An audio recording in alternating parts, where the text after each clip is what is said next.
mouse? That looks like a little baby mouse, but that can't be, because that would be weird. It's on the window. Anyway. What are we talking about? Layovers, flights? Yes, layovers, flights. Another tick. Tick? Are you kidding me? Oh my god. La nuit du chasseur.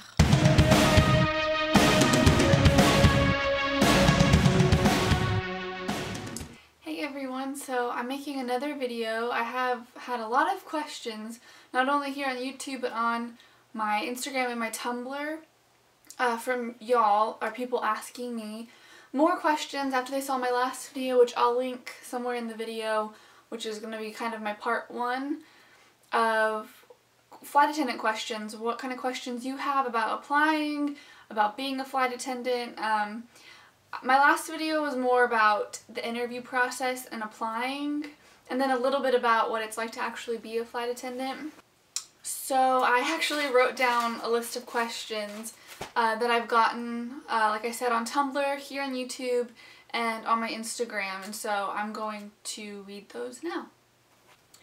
So a couple different people asked me here on YouTube and Tumblr, what should I do after high school? What classes should I take when I get to college, or around the globe? I'm not sure what they call, because I know in some countries university is like what our college, but I know in some countries college is high school.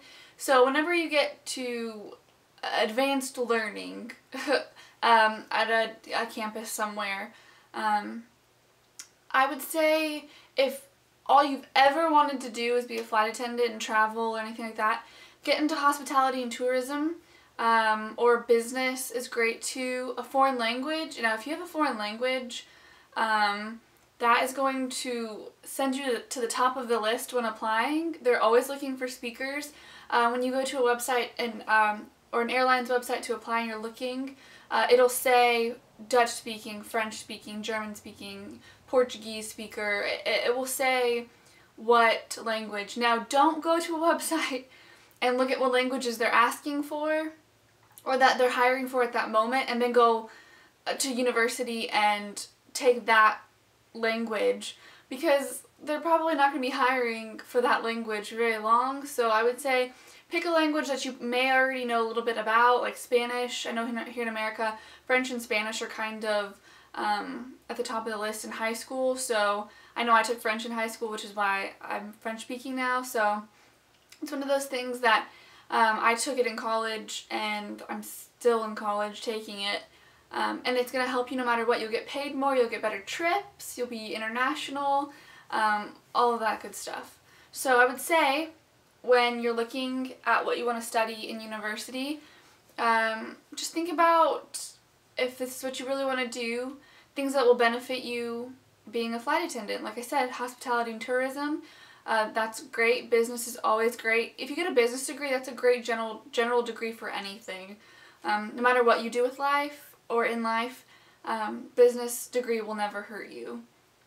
Now, if there was something you want to do and then you thought, oh, I think I just want to be a flight attendant, do what you originally had planned. Don't go off of me, because I say this because I feel like I'm all over the place. To be a flight attendant, you don't have to have a college degree. I had not finished college, university, when I applied, and I still have not finished. I'm still taking classes. So, if you already had a degree plan and then you just thought, hey, I think I want to be a flight attendant, stick with your degree plan. Get your degree. That's another thing. I had a question. Should I get my degree or should I just become a flight attendant? Get your degree. Finish up school. Don't linger. Get your degree. You'll never be sorry that you have it. Just get it over with. Get it done.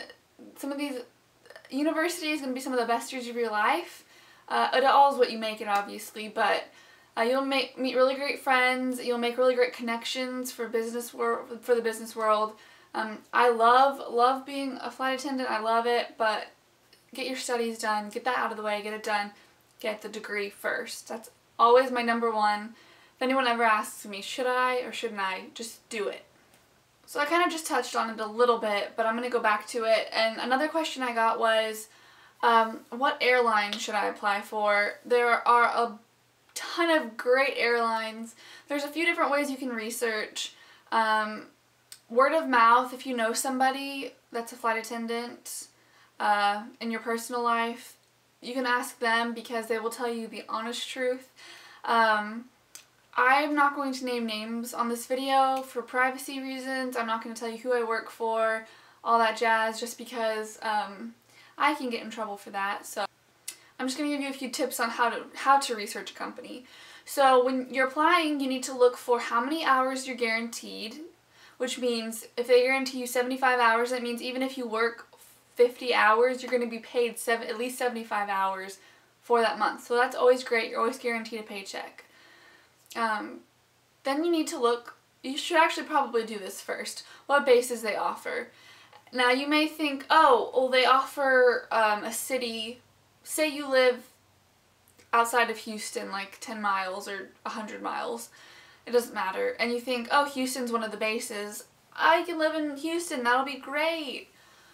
No, don't guarantee that. Look at all of the bases and think to yourself, could I live at each and every one of these bases? Because there's a chance that you might get, I mean, if Detroit's one of the bases, you could get Detroit and you could be living there for at least 6 months to a year before you could transfer. Now, that's another thing is you can transfer, but depending on your seniority and the company, you may not get that transfer for 5 years. You could be stuck somewhere for 5 years. So you really need to look long and hard at the cities that are offered and think to yourself, could I live in this city for however many years, months, whatever. Next, you need to look at the benefits that are offered. Dental, medical, 401k, all of that jazz. I'm not going to get into that too much in this video, but I just want to say definitely look at the benefits that are offered by the company. That's something that it's going to help you down the road, knowing that you're covered, basically. Another tip I have is to go online and go to the forums, okay? So there's a forum, I'm going to give you the name, so get a pen and a paper or type it somewhere in another tab. It's called Indeed, INDEED.com. Now when I apply for, well, any job, honestly, but any job with an airline, I go to Indeed.com. I type in Google Indeed.com flight attendant forums, and it pulls up for every airline you can imagine, and it's for their interview process. So they start forums so people can kind of chat and talk about, you know, how their interview process is going, what they've heard, all that stuff. This is a really great place to go. Like I said, I go there before I apply for any airline job just to make sure and kind of get the feel for what everyone else is feeling and how it's going. Research, just research. Look at articles, as many articles as you can about, if you find a particular airline that you think is great, you might Google the top 50 airlines in the US just to see what the list for that year is, to make sure you're getting on with a good company. Do a little background research about the CEO, do a little background research about the company, the flight attendants, look at safety regulations if they've violated any of that in the past few years. Make sure you do research.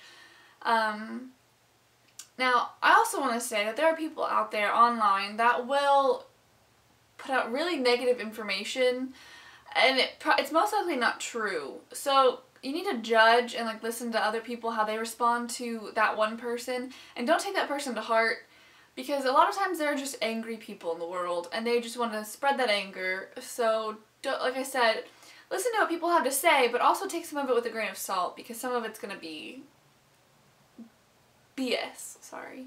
Yes.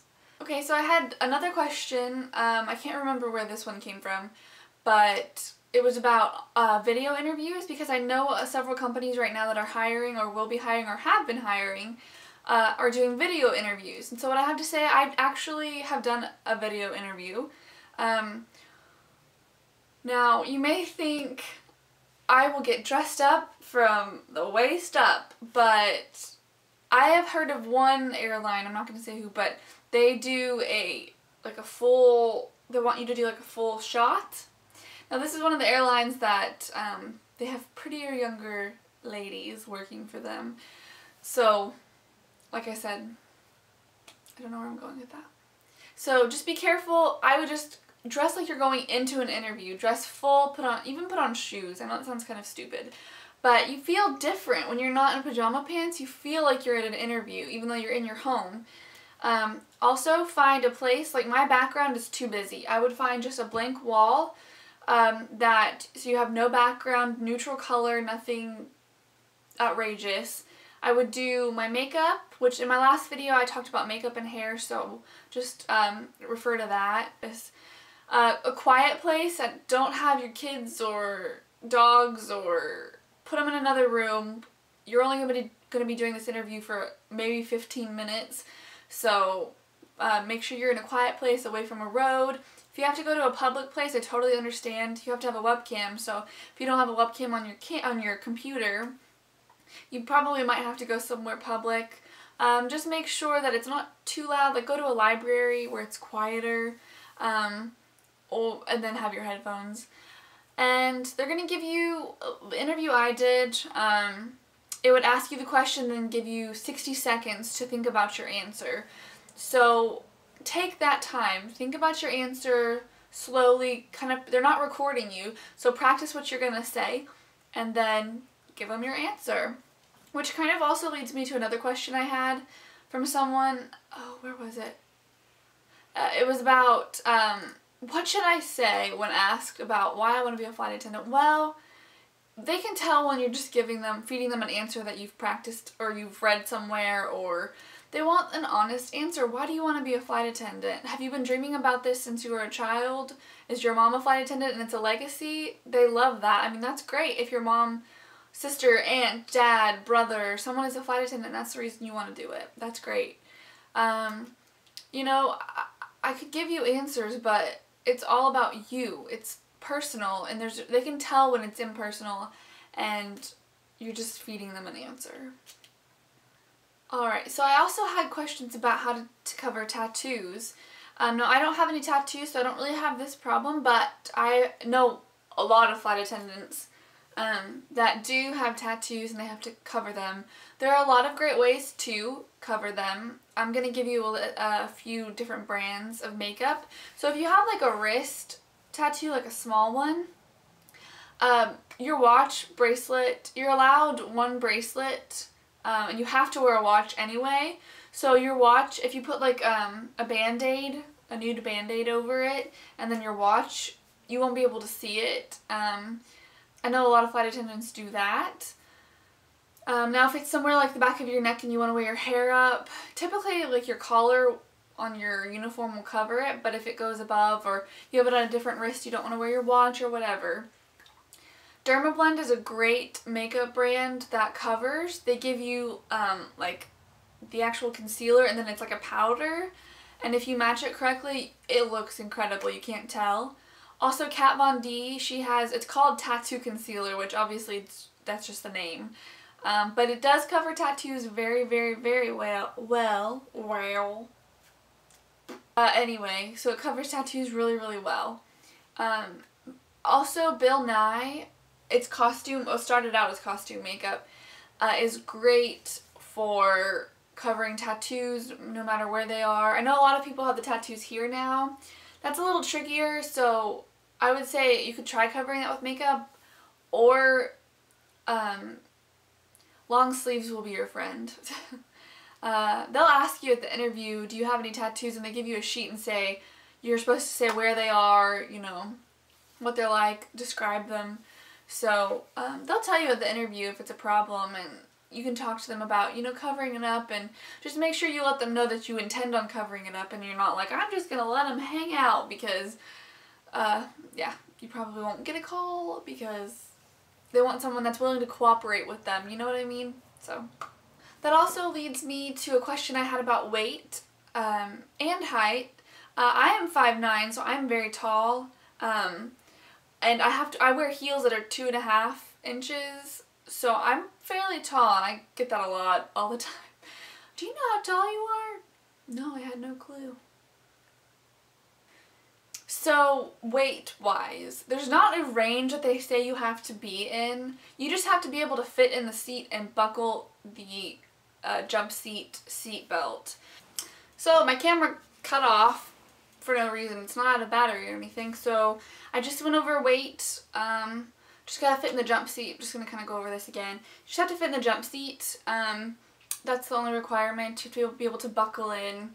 Because you sit on the jump seat every time you're on the plane, so you have to be able to fit into it. And then height-wise, like I said, you have to be able to touch the overhead bin, but they go over that at the interview. So I'm not going to delve too much into details about training, just because there's safety, security, sensitive information that's offered at training about training, and I don't want to give too much of that away, obviously, for safety purposes. But I will say that for regional, typically training is 3.5 to 4 weeks, and a week of that is on the plane shadowing someone, working. Now international training that I've been to is 8.5 weeks, so it's about 2.5 months, 2 months. It's very long, and you're away from home for that time. You have a roommate. It's rough, but it's so much fun, and you feel like you've totally accomplished something when you're done, because you've worked very hard. You've had tests almost every day, and it's been long and arduous, and you're done, and it's well worth it. But training, I mean, you know, it's hard work. It's worth it. I know some people ask if you get paid for training or how they pay you for training. Depending on the airline, which it really does vary, so you need to check, because when you're applying for the job, it's going to say, we pay you for training, we give you meals, we pay for your hotel. But every airline is truly different on this. So the airlines I've been with, they always pay for your stay, except I think for Virgin America, they don't pay for anything. So I think that they pay you at the end for training, but I don't think that they give you a hotel or anything. So if you're applying with Virgin America, you're going to have to find your own place to live, which I think they kind of help you with that. So most airlines, they will pay for your hotel. Some will pay for your meals, or at least one meal. With the company I'm with, they paid for every meal, they paid for the hotel, but we didn't get paid for training. And I think Delta, I think that they pay for everything, and then they pay you at the end, or they pay you a monthly or a weekly allowance. Don't quote me on that. You'd have to look at the actual application to find out about that. I also had a question about swimming. I'm not a good swimmer. I mean, this is what the person said. I'm not a great swimmer. Is it okay? You know, will it be okay? Yeah, it'll be fine. You do water training, but they give you a life vest, and your whole team, your crew is there. As far as if, I think you meant on a real evacuation. Now, in a real evacuation, the slide that deploys turns into a raft. And you'll have a life vest as well. Everyone will have a life vest. So swimming is not really going to be a huge problem, I think. It doesn't really matter, in my opinion. Several people that I've trained with, I have trained with, can't swim, so it's not a big deal. Don't worry about that. If that's the only reason you wouldn't apply, apply. And then finally, my last question that I had, or that I got, and I got this a lot of, like, I think on every media outlet that I have out there, I think I got this question. What are layovers like between flights? So once again, most airlines are different but kind of the same in the way that they do layovers. You're put up in a hotel, they pay for your hotel, you don't pay for anything unless you order like room service or something. And then, is that a mouse? That looks like a little baby mouse, but that can't be, because that would be weird. It's on the window. Anyway. What are we talking about? Layovers, flights? Yes, layovers, flights. Yeah, so they pay for your hotel. You get off the plane, you go to whatever designated hotel. Your crew normally knows. I don't want to get too much into this because you'll learn all this. But you go to the designated hotel that you have, which once again, never tell anyone where you're staying, unless it's like your mom, your dad, your boyfriend, husband, girlfriend, whatever. Don't tell anyone ever. Don't talk about it on the plane when there's people there. Don't tell anyone. That's just a rule with them for life.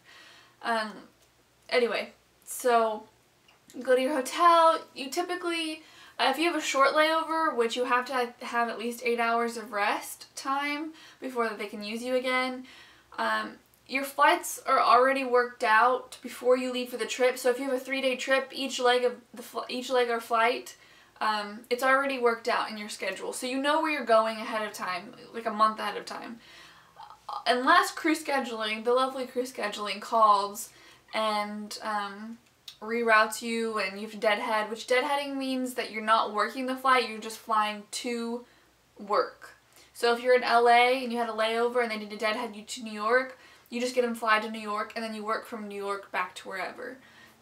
So yeah, that's just kind of a brief synopsis of how a schedule would work. So say you're working Miami to LA. I've done that trip before, and I think it was a 32-hour layover, so they put you up in a hotel. You have 32 hours to do whatever the heck you want. So if you want to go to the beach for a few hours and then go eat with your crew, and you want to go shopping, you've got 32 hours to sleep, play, do whatever you want to do in those 32 hours. And then you need to be back in the shuttle to the airport once it's over with your crew to head to wherever you're going next. So you can get really long layovers and it's nice, but you can also get really short layovers, like 8 hours, where you barely get enough sleep and you have to get up at 4 in the morning. Oh gosh, I had a route. It's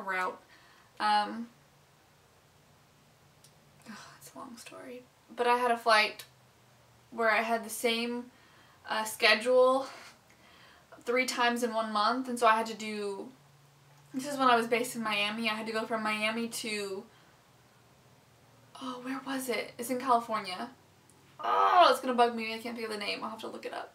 But I was going to the same place in California, and it was the same trip, and each trip we didn't get our minimum rest, so they had to keep rescheduling and they had to keep calling a crew on reserve to do our flight. This is a weird story no one's going to care about, but they had to call, and so we ended up getting like a longer layover, and then we had to deadhead to, I think it was like Chicago, because we went from California to Chicago the next day. Oh, crew scheduling. And we would call and tell them the night before, you know, we're not going to get our minimum rest, and they would say, you know what, call us in the morning. Well, okay. Okay, so that was a long story for no reason. No one's going to care about that story. Anyway, if you have more questions, I am totally willing to make more videos, and I will keep making videos about this. As long as you have questions, just let me know. Subscribe, because I'm going to be putting out more videos about, I'm about to do a video about hair, how I wear my hair on the plane, a couple different ways. And then I want to do a makeup, like show you how I do my makeup for the plane, because this is pretty much it, except I do a lighter lip. Sometimes I'll do a heavier eye, but yeah, so seriously, let me know on my Tumblr. My Tumblr is Black Ties and American Thighs. I link it below so you can get to it. Ask me questions on there if you don't want to ask them on here. If you want to ask them anonymously, go there. I'm not gonna, I may or may not put my Instagram on here, but it's in other videos if you want to go find it. Ask me anywhere, direct message me, whatever. Ask me whatever you need to ask me. So, thanks for watching.